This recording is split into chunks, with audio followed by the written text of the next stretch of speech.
नमस्कार साथियों, आज 14 दिसंबर 2025 की ईपीएस 95 की बड़ी खबर सामने आ रही है। ईपीएस 95 पेंशन को लेकर, और ये खबर हर पेंशनधारी के दिल से जुड़ी है।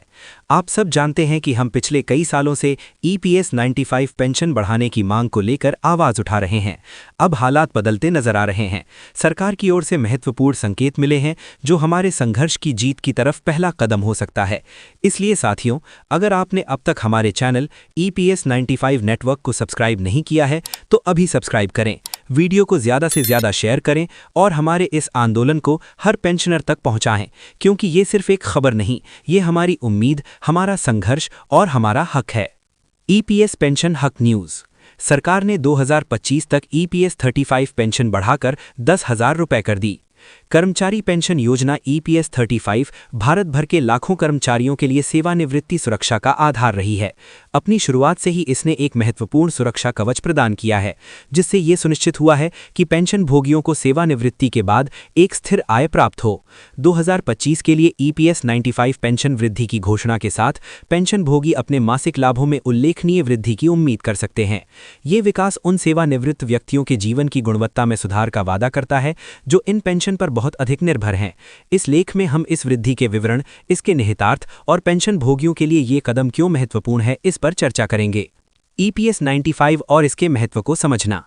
ईपीएस 95 को संगठित क्षेत्र के कर्मचारियों को पेंशन लाभ प्रदान करने के लिए कर्मचारी भविष्य निधि संगठन ईपीएफओ के एक भाग के रूप में शुरू किया गया था।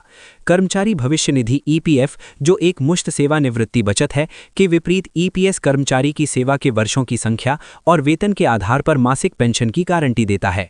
ये मासिक पेंशन सेवानिवृत्त लोगों के लिए आय का एक महत्वपूर्ण स्रोत है, खासकर उन लोगों के लिए जिनके पास नौकरी छोड़ने के बाद आय की कोई वैकल्पिक स्रोत नहीं है।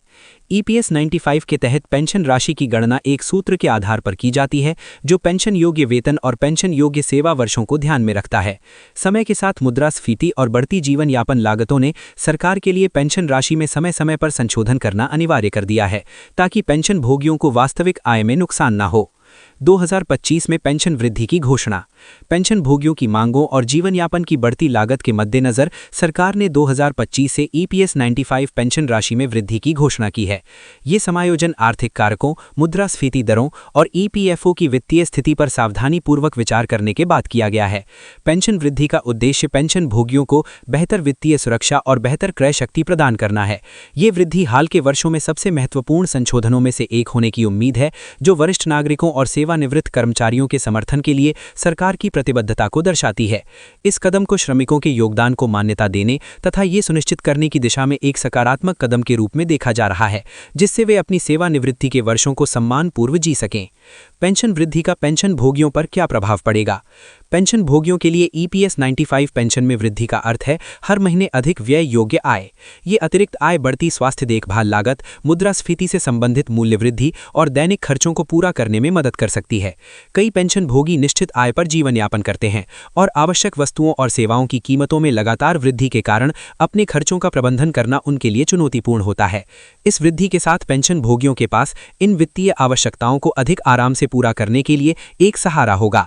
इसके अलावा इस वृद्धि से सेवानिवृत्त लोगों के बीच वित्तीय तनाव कम होने और उनके समग्र कल्याण और मानसिक स्वास्थ्य में सुधार होने की उम्मीद है। पर अधिक खर्च करने की संभावना रखते हैं, जिससे स्थानीय व्यवसायों को बढ़ावा मिलता है और आर्थिक विकास में योगदान मिलता है।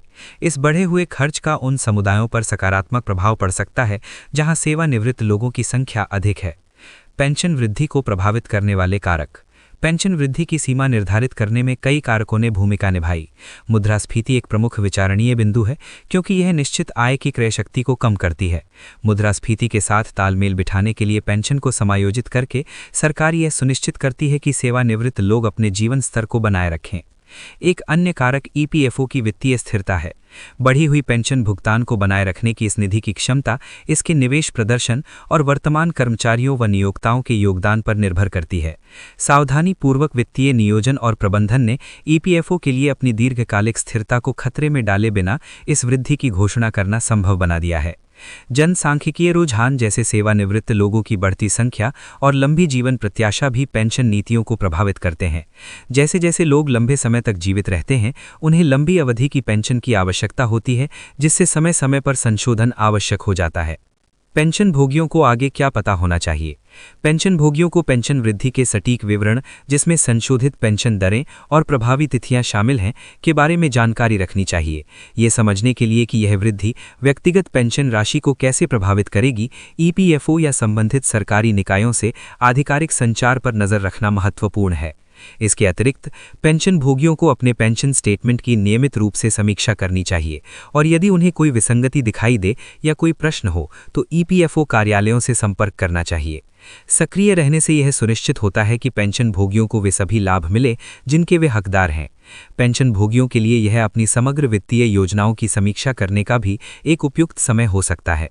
पेंशन आय में वृद्धि के साथ कुछ लोग अपने वित्तीय भविष्य को और अधिक सुरक्षित करने के लिए अतिरिक्त निवेश या बचत रणनीतियों पर विचार कर सकते हैं। सरकार और ईपीएफओ की भूमिका। इस पेंशन वृद्धि में सरकार की भूमिका महत्वपूर्ण है।